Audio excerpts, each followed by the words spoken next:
Bienvenidos chicos y chicas. Continuamos con el módulo 1 de nivelación de la maestría en salud integral y movimiento humano. Ahora en el bloque 3, metodología del entrenamiento. En este bloque continuamos con la parte 2 del tema conceptos básicos del entrenamiento físico y principios de entrenamiento biológicos y pedagógicos. Para este video presentación hablaremos sobre los principios del entrenamiento, que como ya pueden observar se van a dividir en pedagógicos y biológicos. Estaremos hablando sobre los principios pedagógicos del entrenamiento, que en sí son principios que buscan establecer estrategias para que haya un proceso estable y adecuado de desarrollo durante el entrenamiento. Son aquellas pautas o pasos que debemos seguir para que los procesos de entrenamiento tengan un seguimiento pedagógico, lógico y aplicable.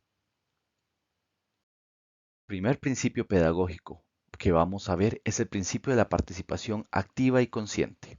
Cuando hablamos de esto, vamos a determinar que siempre debe haber claridad durante un proceso de entrenamiento, ejercicio o deporte sobre qué es lo que se hace, cómo se hace y para qué se hace. ¿Por qué se debe tener claridad en estos tres aspectos? Porque una persona que desarrolle conciencia por lo importante de lo que esté realizando, y que participe del proceso va a desarrollar identificación con el proceso.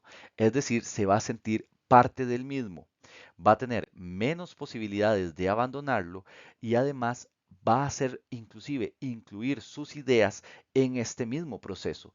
Por lo tanto, va a ser un participante activo. Esto no implica que la persona no pueda salirse, sin embargo va a ser menos probable y sabemos que va a tener una dinámica mucho más cercana a la misma. El segundo principio es el principio de accesibilidad. La carga siempre debe ser accesible para el usuario, lo que significa que si usted no puede realizar un ejercicio, no debe de hacerlo. Se debe ir desde lo simple hacia lo complejo, empezando siempre con lo simple, de tal forma que usted pueda dominar poco a poco los ejercicios hasta llegar a lo más avanzado. Sin embargo, nunca deben saltarse los pasos.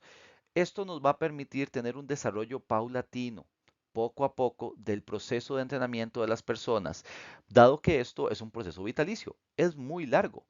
De esta manera evitamos la deserción. Por lo tanto, tenemos menos posibilidad de que las personas salgan de nuestros procesos de entrenamiento.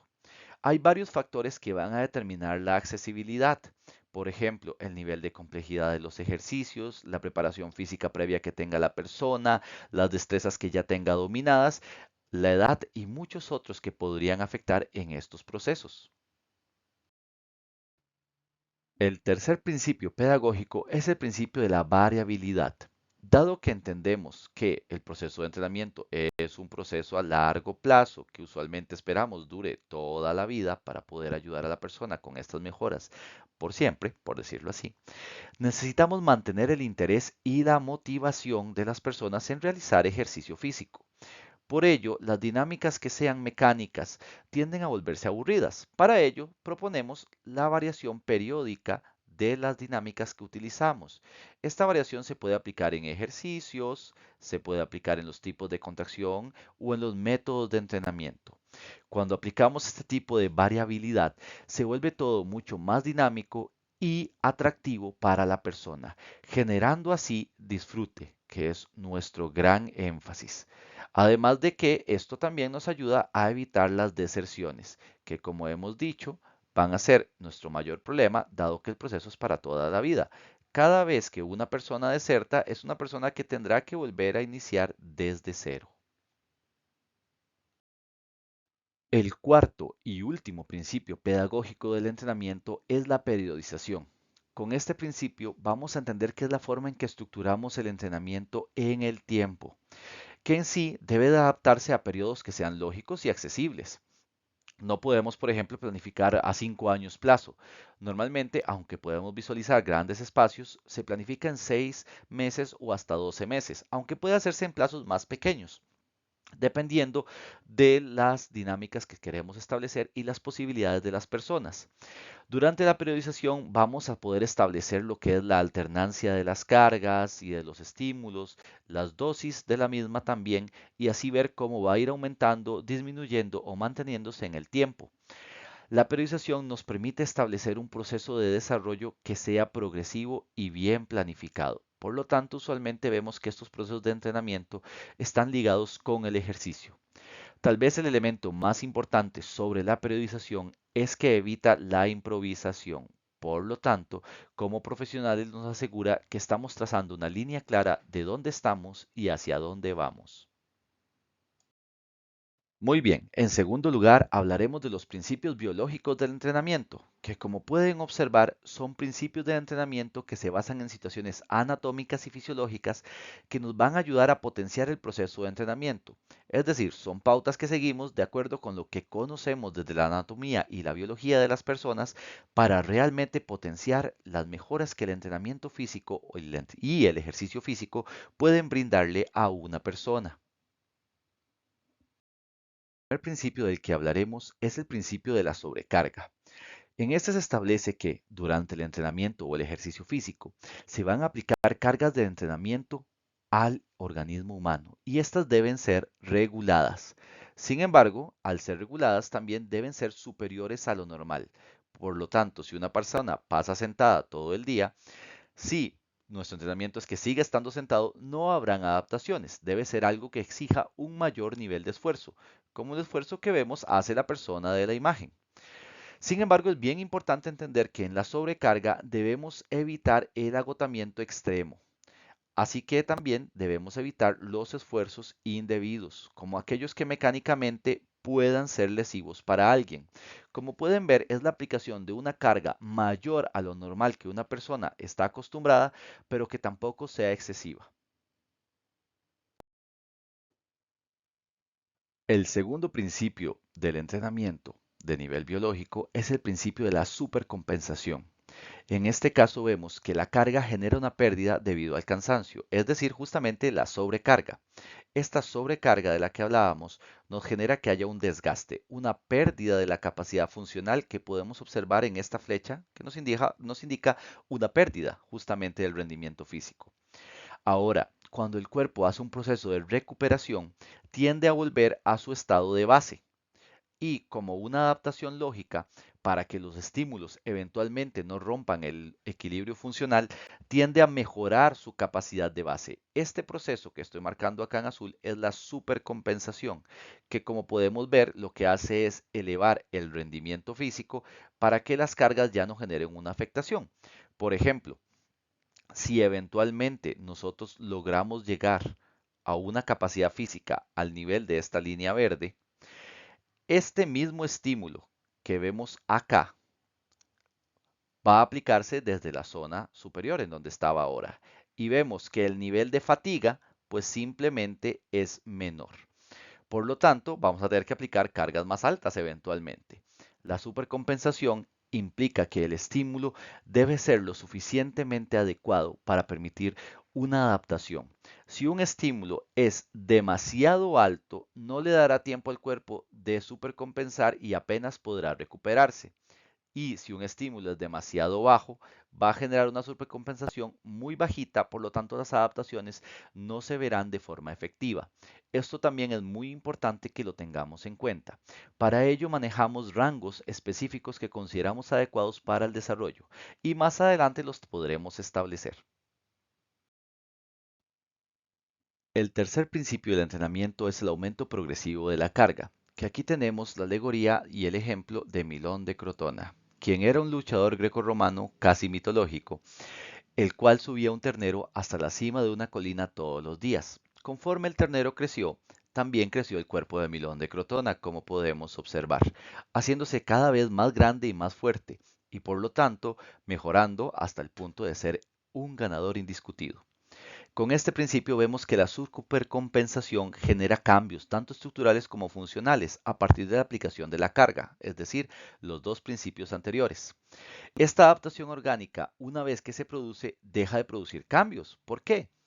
Porque una vez que yo me adapto a correr 5 kilómetros todos los días, mi cuerpo no tiene que adaptarse más, ya sabe hacerlo y ya puede hacerlo. Por lo tanto, generaremos nuevas adaptaciones, como correr esos 5 kilómetros en menos tiempo o agregar un kilómetro más de carrera en el mismo tiempo. Estos aumentos progresivos de la magnitud del tamaño de la carga generan que el cuerpo se adapte constantemente y tenga diferentes adaptaciones a lo largo del tiempo. En cuarto lugar, encontramos el principio de continuidad. Este principio nos indica que el ejercicio o entrenamiento debe ser continuo a lo largo del tiempo y debe mantenerse practicando de forma regular a lo largo de las diferentes fechas. ¿Por qué?